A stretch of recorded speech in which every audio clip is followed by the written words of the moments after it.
Sí, buenas tardes. Buenas tardes, Arratsaldeon. Soy Marian García Briñol, soy subdirectora de Ciudadanía, Empoderamiento y Participación de las Mujeres del Instituto Navarro para la Igualdad. Vamos a comenzar ya el tercer y último bloque de esta maravillosa jornada, dando la bienvenida a Olmo Morales, Fabián Luján y Miguel Ángel Arconada. Muchísimas gracias por aceptar nuestra invitación y acompañarnos esta tarde. Vamos a comenzar con Olmo Morales. Olmo nos va a explicar cómo ir abordando el cambio masculino con un enfoque feminista. Olmo es sociólogo, especialista en terapia centrada en la persona, máster en métodos y técnicas de investigación social especializado en masculinidad y movimientos sociales, colaborador de CECOMAS y socio fundador de la Asociación Subjetividad Masculina y Cambio. Su labor fundamental es la docencia, la formación a profesionales y la facilitación y coordinación de grupos de hombres. Trabaja desde hace más de 10 años promoviendo la igualdad efectiva entre hombres y mujeres desde el ámbito profesional. Cuando quieras, Olmo. Bueno, pues eskerrik asko a Navi. Muchísimas gracias por organizar esta jornada. Para mí es un privilegio estar compartiendo mesa con gente con tantísima experiencia. Como se verá, pues soy el más joven y el que menos experiencia tiene, pero bueno, creo que es suficiente como para poder aportar algo. Espero que no os aburráis mucho, que no os durmáis a estas horas de la tarde y bueno, voy a ir arrancando. Voy a darle continuidad a lo dicho ya por la mañana sobre el enfoque de trabajo con hombres que plantea más, digamos que pone el centro más los sufrimientos masculinos, los famosos costes de la masculinidad, que ha presentado Luis Bonino y que luego también Roberto ha ido desarrollando históricamente. Y yo me voy a centrar en el enfoque que proponemos desde este otro lugar, que tiene más que ver pues, con esas relaciones de poder y esos privilegios que se estaban comentando, ¿no? Por ahí es importante tener en cuenta que depende cómo diagnostiquemos un problema, así vamos a intervenir, ¿vale? Si yo entiendo que el problema de la masculinidad son los costes que tiene para los hombres, es esa jaula, ¿no? Esa falta de libertad que supuestamente tenemos los hombres, pues yo voy a trabajar con los hombres, evidentemente, en pro de esa libertad, de ese mayor abanico de posibilidades de ser en la vida.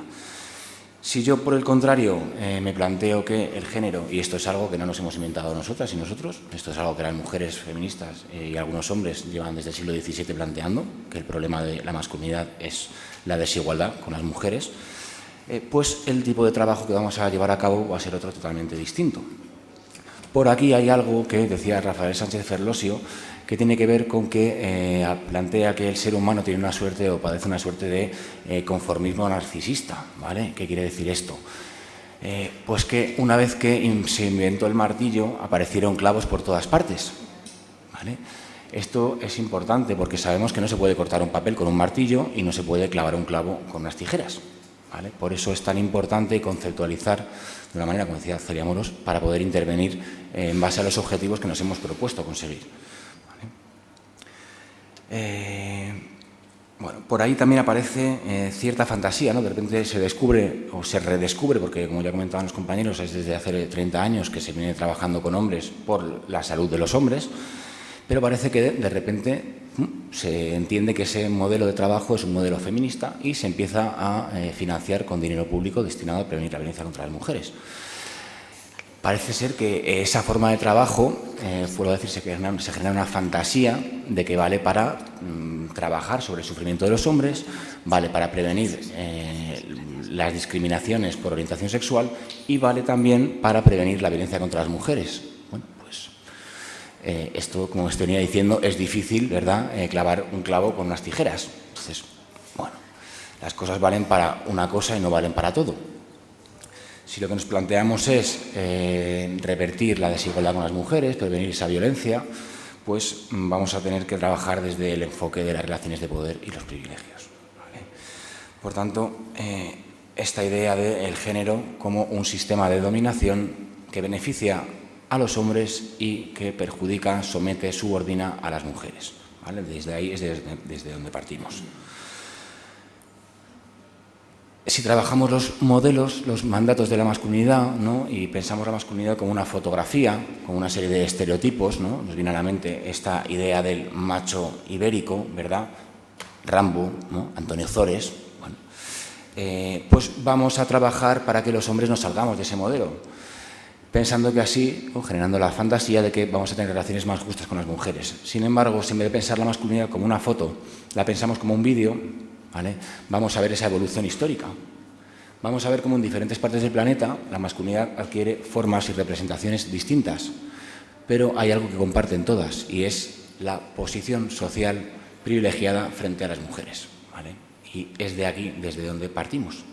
La masculinidad como una posición social privilegiada, dominadora y opresora sobre las mujeres. Por tanto, si flexibilizamos esos mandatos, seguramente lo que vayamos a conseguir son nuevas formas, nuevos modelos de masculinidad, pero todos igual de privilegiados. Ninguno va a ir revirtiendo esa relación de desigualdad. Bien. Por tanto, lo que planteamos es que el género no es algo individual que nos encorseta, ¿vale? Todas las categorías sociales tienen una serie de mandatos. La clase social alta tiene una serie de mandatos y no puede hacer actividades que tienen más que ver con las clases medias, clases bajas, porque desde su misma clase se les va a mirar mal, se les va a criticar, ¿vale? Obviamente que nos salgamos de esos mandatos no va a implicar que haya una redistribución de la riqueza si lo pensamos en términos de clase, ¿verdad? Que alguien de clase alta, un empresario, en vez de irse a un restaurante caro a comer, se vaya al bar Casa Pepe del barrio, pues no va a hacer que el día siguiente o mágicamente redistribuya su riqueza, colectivice la empresa, ¿verdad? Pues bueno, no sabemos por qué muy bien todavía existe esa fantasía de que los hombres sí vamos a hacer eso. Por tanto, pensar el género como una relación, es la relación entre hombres y mujeres lo que viene a determinar esa posición privilegiada y subordinada de los unos y de las otras. No es algo individual, sino relacional. Desde ahí nos lleva automáticamente a pensar la socialización masculina, ¿vale? La socialización diferenciada. La socialización diferenciada, pero siempre partiendo, vuelvo a decir, de esa relación con las mujeres, porque si no nos volvemos a perder en lo que estaba comentando antes. A través de la socialización se pueden analizar tres niveles, ¿no? El cómo yo me relaciono conmigo mismo, cómo yo me autopercibo, cómo yo me relaciono y percibo a mi grupo de pares, en este caso los hombres, y cómo yo percibo a ese otro dialéctico, antitético, ¿no? La antítesis de los hombres, que son las mujeres. Bien. Esta autopercepción masculina se puede también analizar sin tener en cuenta la relación con las mujeres. Es decir, yo me puedo percibir como alegre, introvertido, extrovertido, bueno, de muchas formas, ¿no? Pero si nos ponemos a pensar esa autoimagen, esa autopercepción de los hombres, siempre teniendo en cuenta la relación con las mujeres, quizás nos aparezcan otro tipo de adjetivos que tienen que ver con el justos, estables, cuerdos, equilibrados, ¿vale? En relación a otros hombres, pues si no pensamos en la relación con las mujeres, saldrían otros adjetivos, otras maneras de definirlo, ¿no? Pero si pensamos otra vez en relación a las mujeres, la relación con otros hombres, pues nos va a salir que somos un equipo, que tenemos que encubrirnos, que tenemos que protegernos, que tenemos que arroparnos y que tenemos que encubrirnos al fin y al cabo, ¿no? Y esto lo voy a citar a una autora feminista, Marilyn Frey, ¿vale? De los años 70, y viene a contarlo de esta manera. Voy a leerlo, ¿vale? La cita. Todo o casi todo lo que es propio del amor, la mayoría de los hombres lo reservan exclusivamente para otros hombres.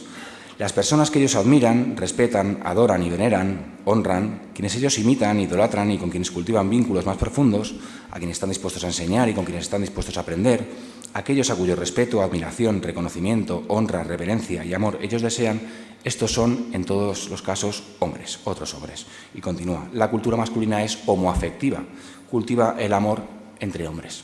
¿Vale? Es para entender un poco cómo nos relacionamos y cómo nos percibimos. Ese tercer nivel que decía con las mujeres, bueno, pues va a tener que ver con cómo representamos a las mujeres, con cómo las percibimos, y eso va a marcar el cómo nos relacionamos con ellas. ¿Vale? Desde ahí podemos analizar cómo es la mirada masculina que describe, al final, descubre y describe cómo tiene que ser el ser mujer, cómo es la feminidad. ¿Vale? Sabemos, ¿no? Tal y como dijo ya esta poeta estadounidense, Adrienne Rich, que la objetividad, esto que la sociedad ha venido a llamar objetividad, no es otra cosa que una manera específica de ver la realidad, y es la manera de verla desde la subjetividad masculina. ¿Vale? Bueno, por ahí podríamos seguir hablando de muchas cosas, pero vamos a ir avanzando un poquito. De esta socialización masculina surgen, digamos, una serie de aprendizajes que tienen que ver con unos derechos, ¿no? Unos privilegios que terminamos asumiendo como derechos. Voy a nombrar cuatro cosas que un grupo de feministas, académicas, materialistas francesas, Guillaumin, Colette, Tabet y Christine Delphi, vienen a desarrollar y analizar en profundidad. Pero bueno, yo voy a nombrarlo y muy esquemáticamente. Por un lado, plantean que la masculinidad tiene que ver con la apropiación del cuerpo de las mujeres. Esto se ve muy claro si pensamos en los juegos que los chicos en el cole hacemos con el tocar el pelo de mi compañera que tengo delante, tirar de la mochila, que luego un poco más adelante se convierten en los primeros tocamientos, ¿verdad? Y continuamos ya con los abusos sexuales, ¿vale? Con esta percepción de que el cuerpo de las mujeres me pertenece. Hay algo también que va alimentando esta idea que tiene que ver con el aborto. Sabemos que hay muchos países sin leyes del aborto y en otros muchos países que las hay con muchas restricciones. Bueno, ¿quién está decidiendo sobre el cuerpo de las mujeres? Hay una apropiación social y específica por parte de los hombres de ese cuerpo. ¿Vale? El segundo punto, algo que también alimenta esta creencia, obviamente, es la pornografía y la prostitución, la misma existencia de la prostitución, ¿no? El saber que yo, aunque sea pagando, voy a poder apropiarme del cuerpo de una mujer. Bueno, lo segundo que plantean estas autoras que decía es la explotación, ¿no? El derecho a la apropiación, una mentalidad extractivista del trabajo de las mujeres. Un trabajo que sabemos que no se reduce al trabajo doméstico, sino que hay también un trabajo emocional, ¿vale? De sostén emocional, de reafirmación, de acompañamiento, de alimento, ¿no? Para ese ego masculino y de esos proyectos propios que vamos desarrollando, ¿no? Por ahí esa carga desigual. Un tercer punto que sería el monopolio de las armas, ¿vale? El monopolio de las armas y la tecnología por parte de los hombres. Esto lo vemos desde sociedades preindustriales, como las sociedades esquimales, lo vemos cuando aparece la revolución verde, ¿no? La revolución industrial aplicada al campo, donde los hombres de repente nos apropiamos de toda esa maquinaria que nos genera un poder mayor, porque aumenta la productividad, ¿vale? Esto se ve a día de hoy muy claramente con el tema de las carreras STEM, ¿no? Matemáticas, científicas, ingenierías, informática, etcétera, etcétera, donde sigue habiendo una mayor brecha salarial, o sea, una brecha digital, perdón. Bueno, para entender la violencia que ejercemos los hombres sobre las mujeres, ¿no? O estos privilegios, este poder masculino, es importante, como decía, atender a la socialización. Y la socialización masculina tiene dos patas fundamentales, ¿vale? Una pata que tiene que ver con la condición de privilegiados, digamos que ahí se va construyendo una subjetividad privilegiada, y otra pata que tiene que ver con la condición de dominadores, donde ahí se va construyendo esta subjetividad y se van generando una serie de intereses que tienen que ver con el dominio sobre las mujeres. Bueno, vamos primero con esa subjetividad privilegiada, cómo se forja y en qué consiste. Bueno, Luis Bonino ya hace 15 años vino a representar a través de la metáfora de la tarjeta VIP, ¿verdad? Estos privilegios que se nos otorga a los hombres nada más nacer, ¿no? Se nos ve que somos machos de la especie humana y se nos da esta tarjetita que nos va a abrir muchas puertas. Bueno, es un club exclusivo de los hombres, ¿vale? Esto es importante porque los hombres históricamente hemos podido transitar los espacios de las mujeres, siempre se nos ha acogido, ¿vale? Históricamente y biográficamente seguramente los hombres que se hayan juntado con mujeres, hayan sido muy bien acogidos, muy bien tratados, hayan sido el centro de atención de esos juegos y se nos haya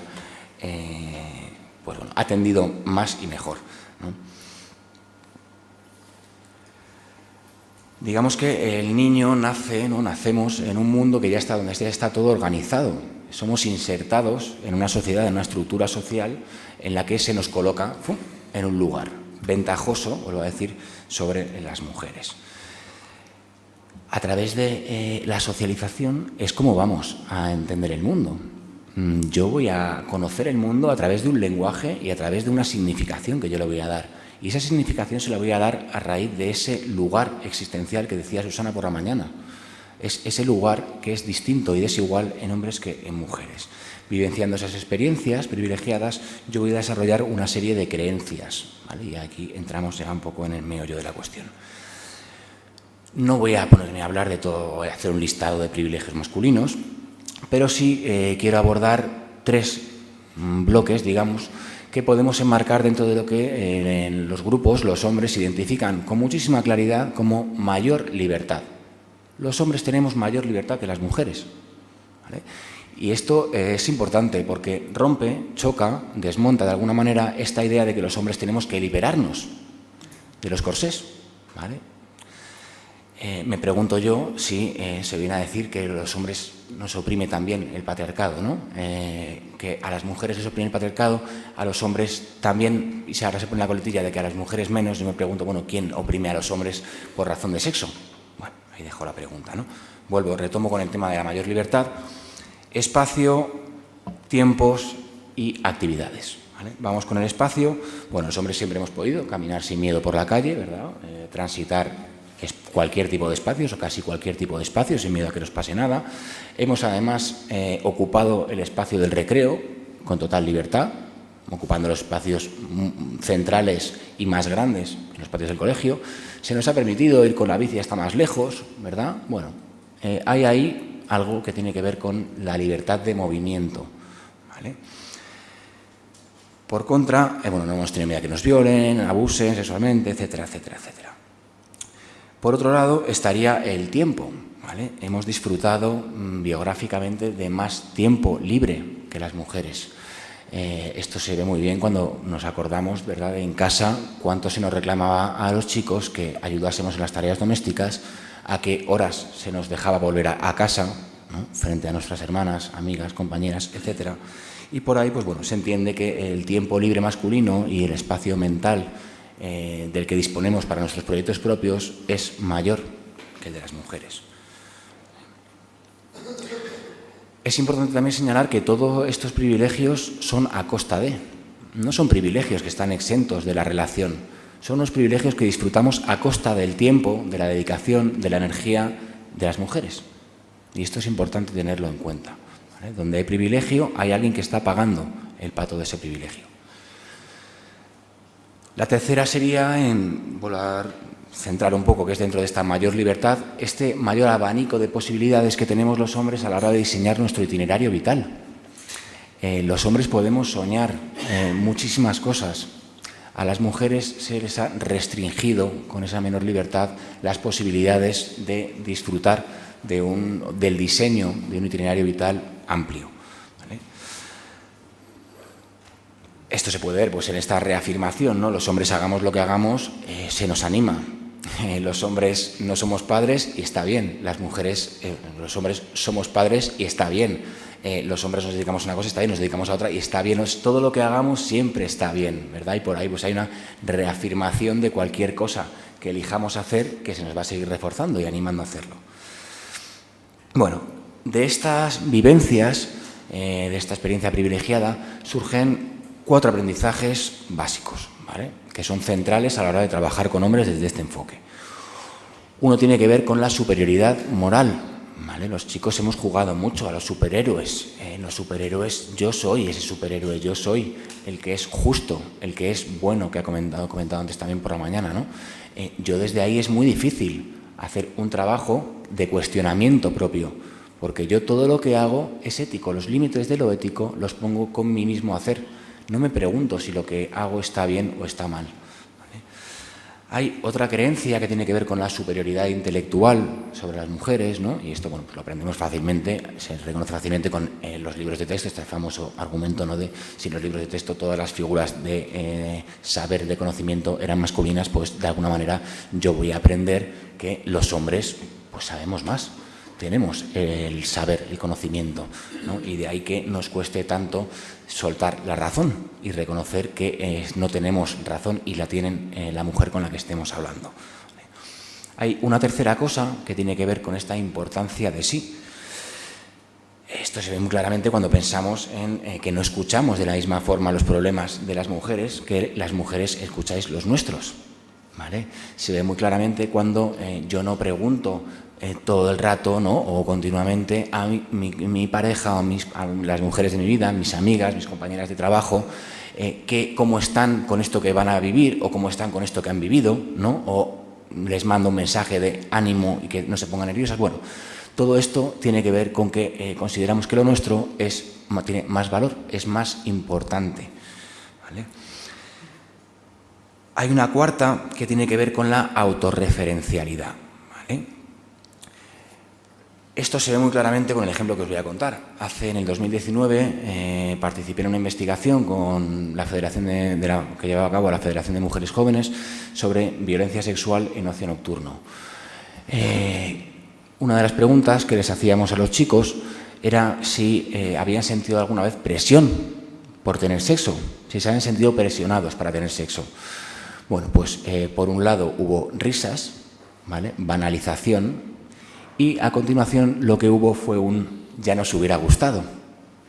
Bueno, pues ahí se ve claramente cómo es la autorreferencialidad de los hombres, ¿no? Lo que a mí me hubiera gustado es lo que os tiene que gustar a vosotras, olvidando que son dos posiciones totalmente distintas, donde las vivencias son totalmente distintas y los efectos que tiene una misma práctica son opuestamente distintos, ¿no? Verse sentirnos más importantes, sujetos de referencia, más sabios y listos y más justos, es de donde surge ese derecho al sometimiento de las mujeres, a explotar ese trabajo, esa energía, apropiarnos de ese resultado de su trabajo, ¿verdad?, de los cuidados, y al fin y al cabo aprovechar esa disposición cuidadora que Susana comenta muchas veces y que al fin y al cabo es aprovechar el amor, ¿no? El amor que Kate Millett, parafraseando a Marx, nombraba como el amor es el opio de las mujeres. Bueno, parece que los hombres esto lo sabemos muy bien y lo aprovechamos a nuestro favor en el día a día y en la hora y hora, ¿no? Bueno, por ahí se podría entender la masculinidad, voy a decir, como esa posición social, ¿vale?, ventajosa sobre las mujeres y como una disposición donde se genera ese derecho, ¿vale?, la masculinidad como el derecho al sometimiento de las mujeres, ¿vale? Fijaos qué distinto entender la masculinidad como una jaula a entender la masculinidad como una posición social con unos aprendizajes donde se incorpora ese derecho a la subordinación de la mitad de la población. Dicho esto, entramos, ¿vale?, digamos que hemos estado charlando un poco sobre la subjetividad privilegiada. Vamos a ver cómo se construye esta subjetividad dominante que decía ahora, ¿no? Y esto lo cuenta un autor francés que se llama Léoties Vidal, que a quien sepa francés animo muchísimo a leer. No está traducido prácticamente, pero es muy, muy interesante. Nosotros hablamos de subjetividad en vez de identidad. No sé si os habéis ido dando cuenta a lo largo del día. ¿Por qué hacemos esto, no? La subjetividad nos remite a la calidad, etimológicamente, a la calidad de sujeto, de sujetado.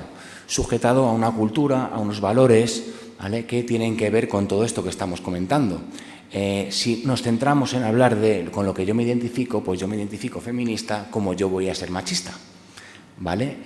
Esto parece una obviedad, pero es que es algo que internamente funciona como un mecanismo psicológico y que desmoviliza, al final nos desidentifica con el machismo, nos desidentifica con la figura del violador, ¿no? Porque veo el machismo allí, luego yo que lo veo no soy eso, ¿vale? Yo que no ejerzo violencia explícita, violencia física, no soy machista. Bueno, hay algo por ahí que si pensamos en la noción de subjetividad, pues nos ayuda a dar cuenta de todo esto.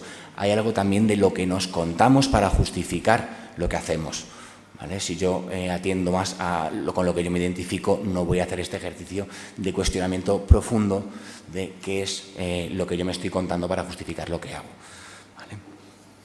Por tanto, es importante tener muy en cuenta el inconsciente, ¿vale?, que si os fijáis es de lo que realmente estaba charlando, ¿no? Aprendizajes inconscientes que no queremos ver ni reconocer porque no nos interesa, porque nos viene mal, nos deja en mal lugar.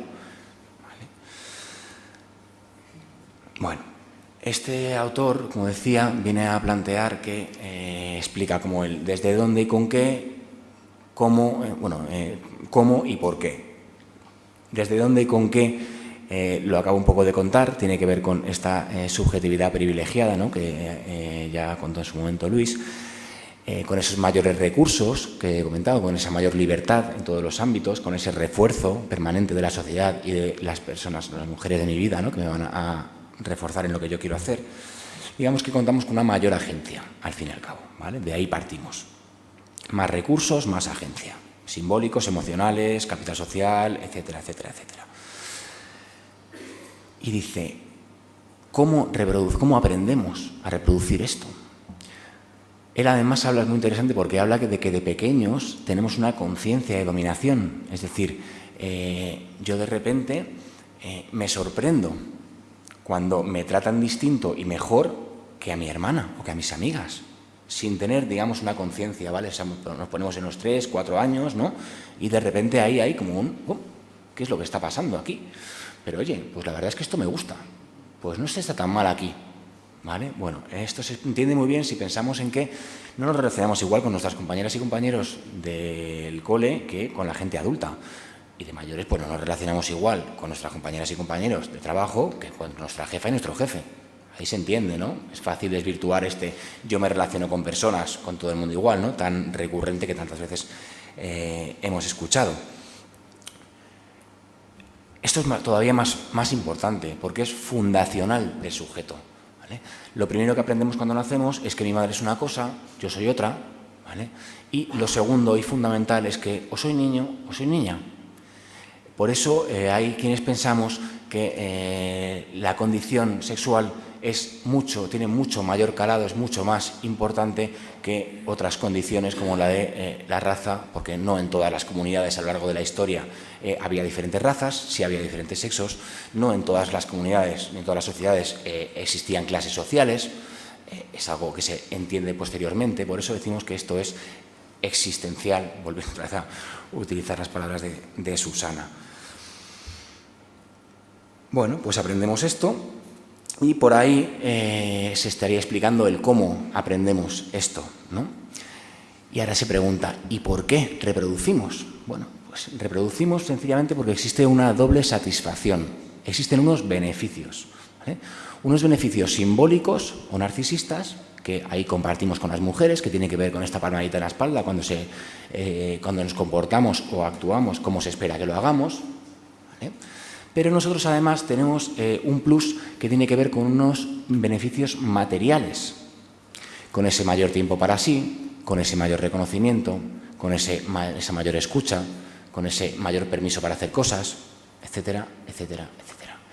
Y esto es muy gustoso, sabe muy rico, ¿vale? Saboreamos estas experiencias, saboreamos estos beneficios materiales. Desde ahí es difícil soltarlos, porque hay mucho gusto, hay mucho goce ahí, ¿vale? ¿Qué se genera desde esta vivencia? Bueno, pues una ética del yo, ¿no? Una ética del yo-yo. Por eso muchas veces cuando preguntamos en los grupos, hacemos un ejercicio sobre la infancia, dónde están las chicas, qué les pasaba, que de repente te encuentras respuestas como, pues no, yo es que como no encajaba en el grupo de los guays, de los chicos guays, pues bueno, yo me tenía que ir a jugar a los juegos de rol con otros chicos. ¿Y quién ha preguntado eso, no? A una pregunta explícita de dónde están las mujeres contestamos con un yo, lo que a mí me pasaba, que encima me coloca en un lugar de víctima subordinado frente a otros hombres. Bueno, pues es un ejemplo del autocentramiento, el egocentrismo en el que caemos muchas veces los chicos, ¿no?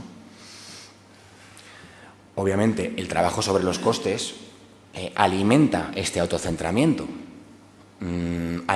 sigue esta lógica, no la desmonta, ¿vale? Le da más de comer, ¿eh? En esta socialización también, desde esta ética de yo, las mujeres, como digo, desaparecen de la ecuación, ¿vale? Simplemente aparecen cuando son necesitadas o cuando se salen de su lugar para castigarlas o reprimirlas, ¿no? Y aparece esta idea del crecimiento personal masculino, donde las mujeres, vuelvo a decir, desaparecen porque nos centramos en los costes individuales o la relación con otros hombres, ¿no? Que aparentemente pues, es malísima.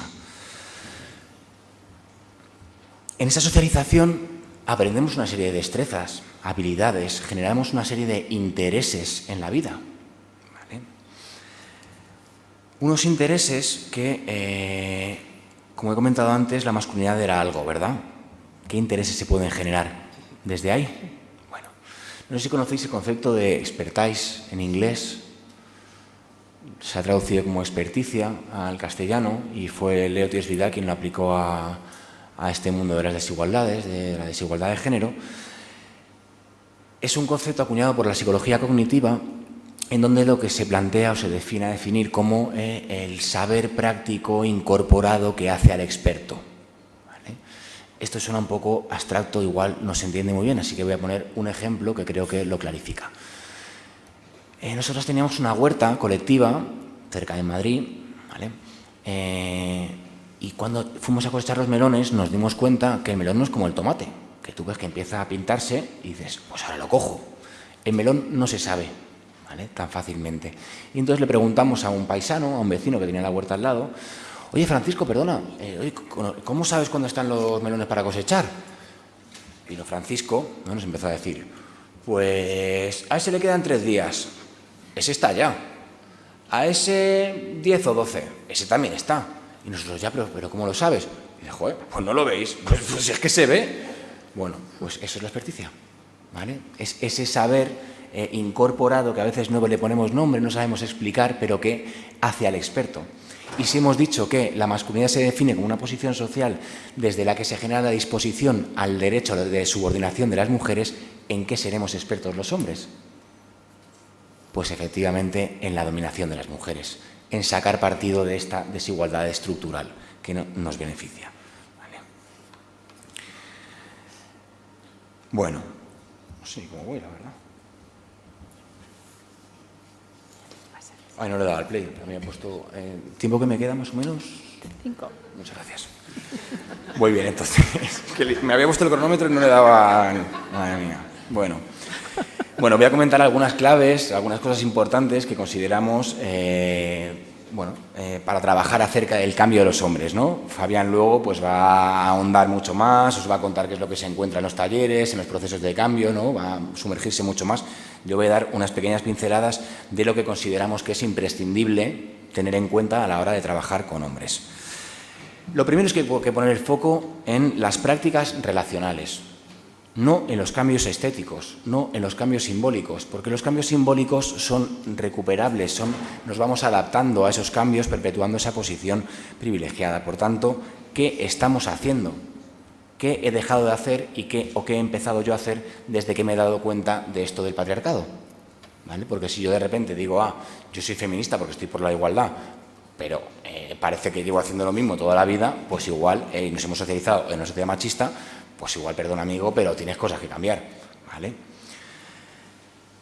Por tanto, eso, el peso sobre lo material, lo relacional, lo práctico y no sobre lo simbólico o lo estético. ¿Por qué es tan importante no perder de vista esto de las posiciones sociales, ¿no? Bueno, pues ya he comentado un poco antes que es fácil caer en esta idea de los corsés, ¿no?, y de las distintas opresiones. Vuelvo a decir que corsés hay en todas las categorías sociales, no es algo específico de la masculinidad. Lo hay también de los ricos, lo hay incluso de la monarquía, que tiene sus protocolos. Saltarse sus protocolos no va a hacer que renuncie, que redistribuya un ápice de su poder. Entonces, en fin, sabemos que por ahí no va el cambio, ¿vale?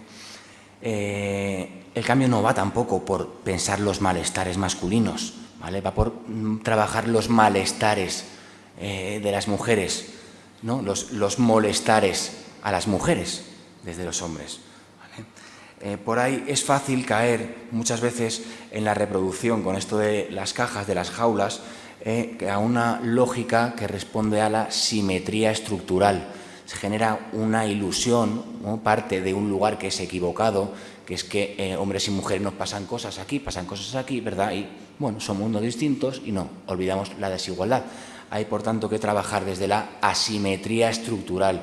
No se puede trabajar con hombres, perder de vista esa asimetría, porque entonces entramos otra vez a trabajar los costes que tiene para nosotros, ¿no?, que podría tener para nosotros o que dicen que tiene para nosotros. Otra clave en estos acompañamientos, intervenciones, procesos de cambio masculinos, tiene que ver con la inocentización, ¿vale? No se pueden explicar las prácticas desigualitarias que tenemos los hombres con las mujeres a través de las experiencias traumáticas masculinas. yo no me porto mal con las mujeres porque mi padre me pegase, ¿vale? Quitémonos ya esto de la cabeza porque no tiene nada que ver. Tiene que ver con la creencia de superioridad, que es algo que llevan siglos diciendo las mujeres feministas, ¿vale? Por tanto, ojo a la inocentización de los hombres, ¿vale? Por otro lado, es fácil caer también en los actos públicos. Los hombres rápidamente nos sumamos a las manifestaciones feministas, ¿verdad? Nos sumamos rápidamente a las actividades que tienen que ver con ese reconocimiento social, pero en el ámbito de lo privado pues parece que seguimos un paso por detrás y seguimos aguantando ahí esos privilegios que tanto nos convienen, ¿no? Por tanto, eso, deslegitimar las prácticas masculinas de dominación. Bueno, hay algo por ahí también que hay que tener en cuenta y es el todos los hombres. Frente al not all men, frente al es que los hombres somos muy diferentes, sois muy diferentes, hay que trabajar de manera diferente, no. Todos los hombres nos hemos aprovechado de nuestra posición social en esta sociedad y todos los hombres que hoy estamos aquí dando una charla, estamos aquí porque somos hombres, ¿vale? Y cualquier hombre que esté en esta sala, trabaje donde trabaje, ha llegado a ese puesto porque a las mujeres se les ha reconocido menos, se les ha valorado menos, no nos olvidemos de esto, ¿vale? Todos los hombres nos aprovechamos de esta posición social, más allá incluso de las prácticas que podamos tener más o menos igualitarias o desigualitarias, ¿vale? Por tanto, todos los hombres, todos pertenecemos a la misma clase sexual, ¿vale? Es interesante pensar esto de los grupos sociales donde hay desigualdad como clases, ¿vale? Clases sexuales. Vale. Por tanto, también algo que tenemos claro, que también se ha repetido, voy a ir un poco rápido, es que ni la sensibilidad, ni el pacifismo, ni la espiritualidad, ni el ecologismo, ni el ser veganos, ¿verdad? Respetar a los animales. Bueno, es que hay esta creencia, ¿no? El ser empáticos con todos estos grupos sociales no nos va a hacer ser empáticos con las mujeres, ¿vale? Es importante porque, no, los hombres tenemos que ser más empáticos. Bueno, igual los hombres ya somos muy empáticos entre nosotros. Y cuando nos venía el amiguete a contar que le había dejado su pareja, pues todo el mundo la arropaba, le decía que es que era una loca, ¿verdad? Y nadie le cuestionaba. Ya nos cuidamos entre hombres desde la masculinidad tradicional, ¿vale? En ese sentido, ya nos encubrimos y ya nos arropamos. Vale. Algo que tiene que ver con la transformación de esas prácticas racionales y algo que tiene que ver con lo que he comentado antes del autocentramiento masculino, que también se ha dicho por la mañana. Tenemos que trabajar el descentramiento de los hombres, ¿vale? Ese descentramiento pasa por conectar con qué es lo que pasa al otro lado. Desde esa socialización, desde ese lugar, esa experiencia privilegiada, nos es muy fácil conectar con nuestras necesidades. Es muy fácil conectar con nuestros deseos, con nuestros intereses, pero es muy difícil conectar con las necesidades y deseos que hay al otro lado. Por ahí ese necesario ejercicio de descentrarnos. Y cuando hablamos de el yo, lo que a mí me pasa, lo que yo, pues igual es pensar un poquito qué es lo que pasa allí, ¿vale? Por tanto, habría que analizar las consecuencias, los efectos que tiene tanto para mí lo que hago, que normalmente van a ser beneficiosos, efectos beneficiosos, a no ser que la mujer con la que estoy teniendo esa práctica desigualitaria me ponga límites y se convierta en un conflicto, ¿verdad? Entonces ahí quizá no hay tanto beneficio, pero vale, me dicen que ya. Rápidamente, algo importante es darnos un susto, una conmoción, de repente, ¡pum!, te das un susto, reconoces, te das cuenta que tú también te aprovechas de todo este tinglado del patriarcado y dices, yo no me quiero ver ahí, ¿vale? Esta es la manera, la injusticia a través de la cual llegar a otros hombres y poder alimentar la necesaria autocrítica. Autocrítica propia y crítica entre los hombres, ¿no? Por esto todos son claves para facilitadores de esos procesos de cambio. La última clave, y ya voy acabando, es la represión, y esto está muy mal, es muy políticamente incorrecto, ¿vale? Los hombres tenemos que reprimirnos, sí, tenemos que reprimir nuestro deseo, porque lo que nos sale, el deseo que nos sale, está marcado por toda esa socialización privilegiada y opresora. Luego, no está mal que los hombres nos pongamos límites, nos autolimitemos y nos reprimamos lo que nos sale aparentemente. Por lo menos le demos 2 vueltas antes de darle rienda suelta al deseo, como se plantea desde ciertos discursos, ¿no? Tenemos que poner límites éticos, porque sabemos que la ética no tiene que ver con el ser, tiene más que ver con el orden del deber que del ser, ¿vale? Y ya para cerrar, es un esfuerzo, normalmente vamos a terapia a cambiar cosas que nos perjudican, nos tiramos meses, nos tiramos años, a veces no llegamos a cambiarlo, ¿verdad? Guiones de vida que tenemos, que nos hacen mal, que no nos costará a los hombres cambiar cosas que nos benefician y que perjudican a otras. Fijaos, ¿no? Y sin embargo existe esta ilusión de que yo voy a un taller de 10 horas y ya soy un nuevo hombre, ¿no? Bueno, pues no nos queda camino ni nada por recorrer. Hay algo que tiene que ver con perder con el cambio. Yo tengo que hacer una serie de renuncias, tengo que hacer de cada privilegio renunciado un duelo. Bueno, y hasta ahí me quedo, que me enrollo de más. Muchas gracias y siento...